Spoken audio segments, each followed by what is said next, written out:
ఇట్లాంటి రేంజ్కి వచ్చిందంటే కారణం ఏంటంటే అక్క సినిమా మాత్రం నీకన్నా ఉంది. సినిమా మాత్రం ఈ సినిమా ఈ ఎలిమెంట్స్ ఈ బీజిఎం ఈ జనాలు ఇట్లా వరుదురంటే ఈ బెంచ్ తిరగడానికి కారణం ముఖ్య కారణం మా తమన్ హీరో. ఇప్పటి వరకు నందమూరి తమన్ అనేది ఇప్పుడు కొనిగల మెగా తమన్ అనబోతుంది 100%.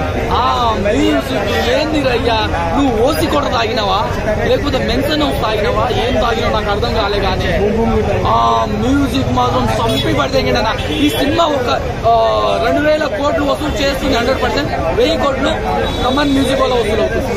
అట్లా తీసింది అట్లా కొట్టింది ఆ మ్యూజిక్ మాత్రం చింపి పడితే. నేను చెప్తున్నా చూడు, ఇట్లాంటి మ్యూజిక్ తమన్ ఆయన భవిష్యత్తులో కూడా కొట్టలేదు. ఎట్లా కొట్టిందో ఏం కొట్టిందో నాకు తెలియదు. సినిమా మొత్తం ఎలివేషన్స్ ఇల్లాక ఎమోషనల్ కొన్నిగా లేవు.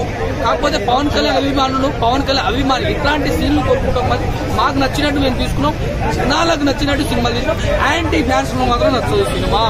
ఎంత మంచిది నచ్చదు.